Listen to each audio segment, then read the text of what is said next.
नमस्कार, आप देख रहे हैं खबर 29 और मैं हूं आपके साथ Kanchan. Kids care higher secondary school Katni में वैदिक साक्षरता शिविर का आयोजन सेवा भावी समाज सेवी रेखा अंजू तिवारी द्वारा अंतर्राष्ट्रीय महिला दिवस पर वैदिक जागरूकता शिविर आयोजित किया गया। मध्य प्रदेश राज्य विधिक सेवा प्राधिकरण के निर्देश पर प्रधान जिला और सत्र न्यायाधीश अध्यक्ष श्री श्यामाचरण उपाध्याय के मार्गदर्शन में जिला न्यायाधीश सचिव श्री दिनेश कुमार नोटिया के दिशा निर्देशन में अंतर्राष्ट्रीय महिला सशक्तिकरण दिवस पर विशेष बेटियों को सशक्त और आत्मनिर्भर बनाने हेतु सेवा भावी समाज सेवी और पीएलवी और अधिवक्ता श्रीमती अंजू रेखा तिवारी द्वारा उपस्थित सभी छात्राओं को अपने अधिकारों और कर्तव्यों को लेकर ईमानदारी, निष्ठा और विश्वास के साथ कार्य करने हेतु प्रेरित किया गया। महिलाओं, बेटियों और आत्मनिर्भर बनाने और समाज के विकास व्यवस्था में बदलाव लाने हेतु बेटियों को कहा गया, यदि हमारी बेटियां समझदार होंगी तो हमारा घर, परिवार, समाज और देश अवश्य विकास करेगा। शिक्षा क्षेत्र की मुख्य धारा से जोड़कर सामाजिक समरसता, मानवता, जनहित में कार्य करने हेतु प्रेरित और जिला विधिक सेवा प्राधिकरण द्वारा संचालित योजनाओं के तहत हेल्पलाइन नंबर 15-100 महिला उत्पीड़न, घरेलू हिंसा अधिनियम से संबंधित जानकारी प्रदान की। इस दौरान कार्यक्रम के मुख्य अतिथि वरिष्ठ समाज सेवी और अधिवक्ता सत्येंद्र कुमार शुक्ला द्वारा बेटियों को विभिन्न कठिन परिस्थितियों में हिम्मत और डटकर सामना करते हुए आगे बढ़ने हेतु प्रेरित किया गया। कार्यक्रम का संचालन विद्यालय प्राचार्य धर्मेंद्र मिश्रा द्वारा किया गया। कार्यक्रम की अध्यक्षता डायरेक्टर श्रीमती ममता खरे ने बेटियों को बचाने संबंधी जानकारी देते हुए उन्हें अपने जीवन को सुरक्षित रखने हेतु प्रेरित किया।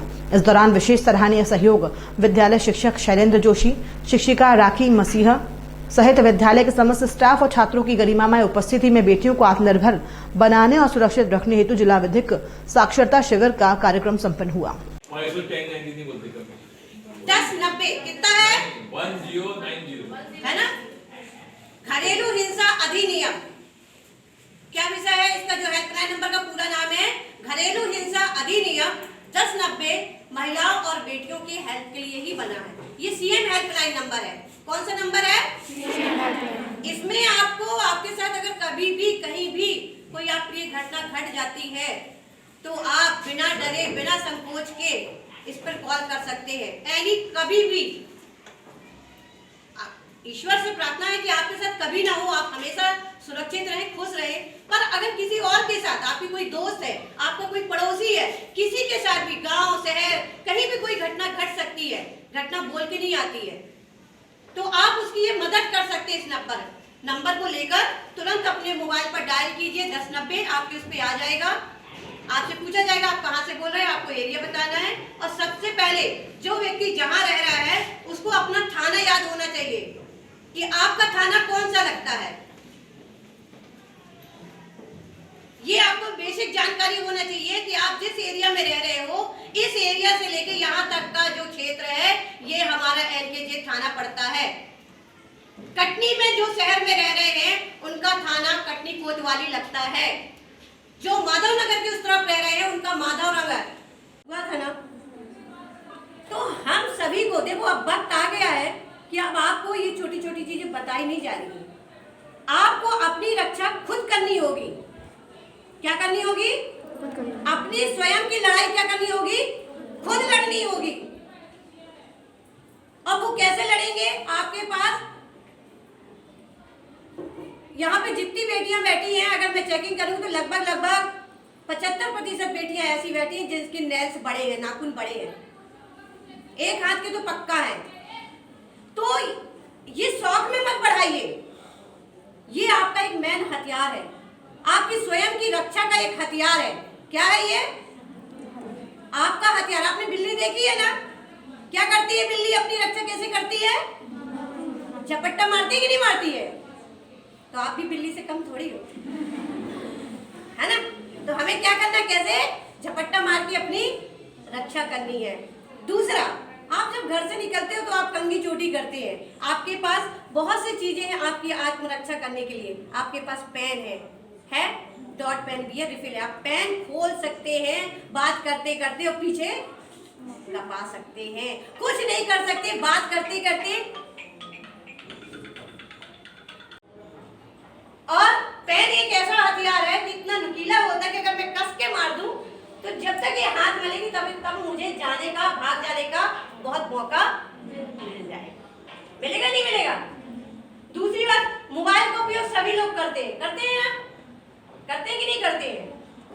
तो हमेशा अगर आप के बाहर निकलते हैं, कहीं मेले में जा रहे हैं या कहीं पिकनिक पे जा रहे हैं, जागृति पार्क जा रहे हैं, कटाई घाट जा रहे हैं, इस बीच क्योंकि कटनी में अपराध ज्यादा हो रहे हैं और कहीं ना कहीं अगर आपको ऐसा लगता है कि कोई व्यक्ति मेरा पीछा कर रहा है, क्योंकि ये हमारे दिल में संकेत हो जाता है जब कोई व्यक्ति हमारे यहाँ पीछा किया, हमें थोड़ा सा ऐसी नजर से देखता है तो हमारी नजर भी पहचान लेती है कि ये व्यक्ति गलत है, इसके हाव भाव ठीक नहीं दिख रहे हैं।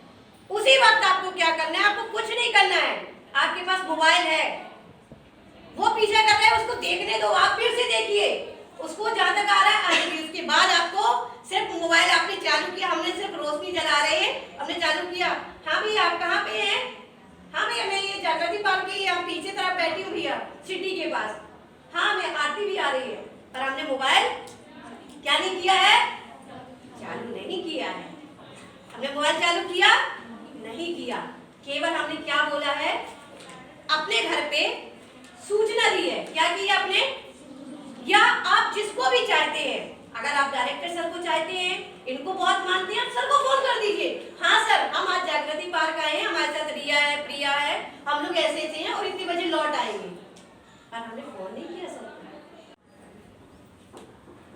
और मैं सबसे ज्यादा आप लोग को सभी को धन्यवाद देना चाहूंगी कि जो आपने अपनी सहनशीलता का, धैर्यता का और एकता का परिचय दिया। कहते मत चलाइए ना, कोई जरूरी है चलाना, भाई सीख लीजिए, आपके पास ये रहे कि मैं चला सकती हूँ, हमें हर चीज सीखना चाहिए।